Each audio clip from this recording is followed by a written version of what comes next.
Hello friends, Tally Prime की series में आपका स्वागत है। पिछले 2 सेशन से हम बिल वाइज अकाउंटिंग की जानकारी ले रहे हैं या बिल्स ऑफ एडजस्टमेंट को सीख रहे हैं। तो अब अगली एंट्री हम यहाँ पे एक 10 की देखने वाले हैं, जिसमें 3000 रुपये हमने बीसेट कंपनी को एडवांस पे किया है। अभी ये किसी पिछले बिल की सेटलमेंट नहीं है, हमने एक और पेमेंट की है 3000 रुपये, लेकिन ये अगली परचेज के लिए, जो हम नेक्स्ट परचेज करेंगे उसके लिए एडवांस पे कर दिया है। तो ऐसे केसेस में जब हम कोई एडवांस पेमेंट करते हैं तो जब नेक्स्ट जब बिल वो इशू होगा या बिल हमें मिलेगा या परचेस करेंगे, तो ऐसे केस में हम उसको कैसे एडजस्ट करेंगे, इस सेशन में हम ये देखेंगे। साथ ही हम देखेंगे कि अगर हमारे पास बिल्स की इन्फॉर्मेशन नहीं है किसी कारण से और टोटल अमाउंट अगर हमें सेटल करना है तो वो अमाउंट किस तरह से सेटल किया जाएगा, जो कि 8000 रुपये है, 1/12 को हम जो पे करेंगे पेमेंट। तो आइए देखते हैं इस एंट्रीज को किस प्रकार से हम कर सकते हैं।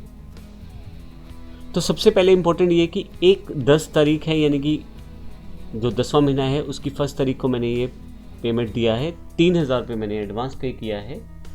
तो इसके लिए मैं 1/10 डेट चेंज कर लेता हूँ F2 के साथ, यहाँ पे 1/10 कर देता हूँ और मैंने पेमेंट किया है तो उसके लिए मैं कैश यहाँ सेलेक्ट कर लेता हूँ। मैंने जो पेमेंट एडवांस दिया है वो 3000 रुपये दिए हैं, लेकिन दिए हैं बीसेट कंपनी को। तो यहाँ पे बीसेट जो कंपनी है उसका अकाउंट मैं यहाँ से ले लेता हूँ और 3000 रुपये यहाँ पे एंटर कर देता हूँ। अब आप देखेंगे मेथड ऑफ एडजस्टमेंट में, यानी कि बिल वाइज डिटेल्स में, अब मैं किसी पिछले बिल के लिए पे नहीं कर रहा हूँ और ना ही मैं कोई नया रेफरेंस यहाँ पे क्रिएट कर रहा हूँ, लेकिन अब मैं एडवांस दे रहा हूँ। एडवांस जो कि अगला जो बिल आएगा, यानी कि अगली जो परचेज़ करूँगा उसके लिए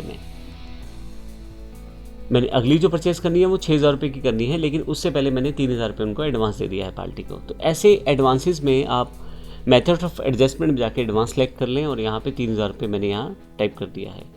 अब एडवांस पे किया है तो यहाँ पे मैं नाम टाइप कर दूंगा बीसेट एडवांस पेमेंट, मैं यहाँ लिख देता हूँ और फाइनली एंटर करते हुए इसे एंटर कर देता हूँ। तो आप देखेंगे यहाँ से एंट्री हो गई है। फिर से वापस चलते हैं यहाँ से। अब अगर आप अगली एंट्री देखें 1/11 को जो एंट्री है 6 नंबर वाली, उसमें हमने 6000 रुपये की गुड्स परचेज़ की है बीसेट कंपनी से। अब जब ये जानकारी दी जा रही है, इसके साथ ये जानकारी भी है कि हमने जो 3000 रुपये पहले पे किए थे एडवांस में, वो पेमेंट इसी बिल के साथ सेटल करनी है। तो इसका अर्थ ये हुआ कि 6000 रुपये की परचेज़ किया और 30,000 रुपये जो पहले हमने एडवांस दिए थे वो इसी बिल के साथ यहाँ एडजस्ट करने हैं। और इसके बाद 1/12 को हमने 8000 रुपये और पे कर दिए हैं बीसेट कंपनी को। तो आइए देखते हैं ये एंट्री किस तरह से होगी। तो सबसे पहले मुझे 1/11 की एंट्री करनी है, वाउचर्स पर चला जाऊँगा। अब ये एंट्री परचेज़ की है तो परचेज़ पे आ जाता हूँ यहाँ से मैं। अब ये जो बिल आएगा मेरे पास, ये चौथा बिल होगा, यानी कि 4th बिल है। तो बीसेट 004 रेफरेंस के लिए ले रहा हूँ यहाँ से मैं। ये जो परचेजिंग हुई है 1/11 को हुई है, तो मैं F2 से डेट चेंज कर लेता हूँ।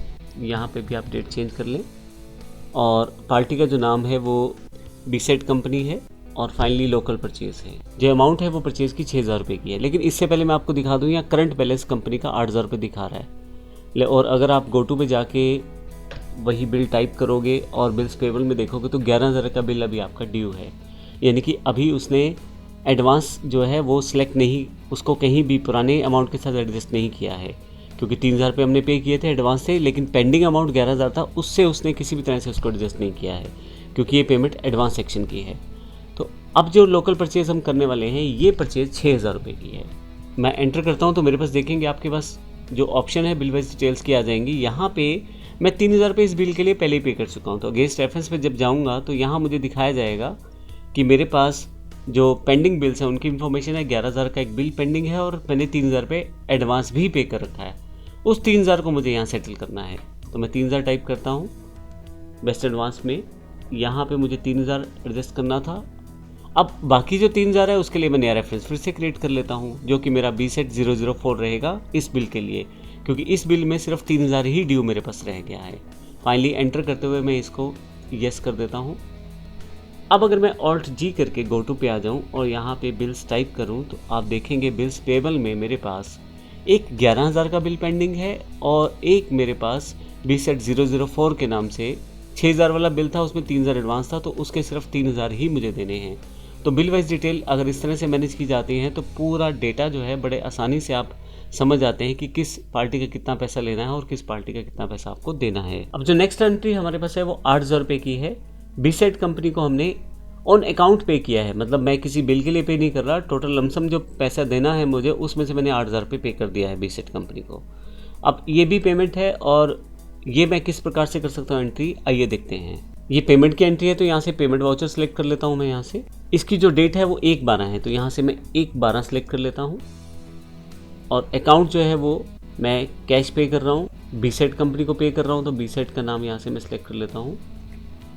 और कितनी पेमेंट कर रहा हूँ, मैं टोटल 8,000 रुपये की पेमेंट कर रहा हूँ तो 8,000 मैं यहाँ से सिलेक्ट कर लेता हूँ। जब आप पे करने जाएंगे तो फिर से ही अब जानकारी आपसे मांगी जाएगी कि आप किस तरह से पे करना चाहते हैं। एडवांस है, गेस्ट रेफरेंस है, न्यू रेफरेंस है, मैं ऑन अकाउंट पे करना चाहता हूँ। टोटल जो अमाउंट पेंडिंग्स हैं उनके साथ इसे एडजस्ट करना चाहता हूँ तो यहाँ पे मैं 8,000 रुपये प्रेस कर देता हूँ और एंटर करते हुए ये एंट्री में यस कर देता हूँ। अब यहाँ पे कुछ अलग नहीं हुआ है, पार्टी की पेमेंट डिटेक्ट हुई है। अगर मैं यहाँ से आपको एस्केप करते हुए बाहर ले जाऊँ बैलेंस शीट में और करंट लाइबिलिटीज़ में, अगर आप सन्ड्री क्रेडिटर्स देखें तो जो हमारे पास बेस्ट कंपनी है उसके केवल 6,000 रुपये हमें देने हैं। अब जो टोटल ड्यू बैलेंस है वो 6,000 रुपये हमें देना है क्योंकि हमने लगभग इसकी सारी अमाउंट्स दे दी हैं।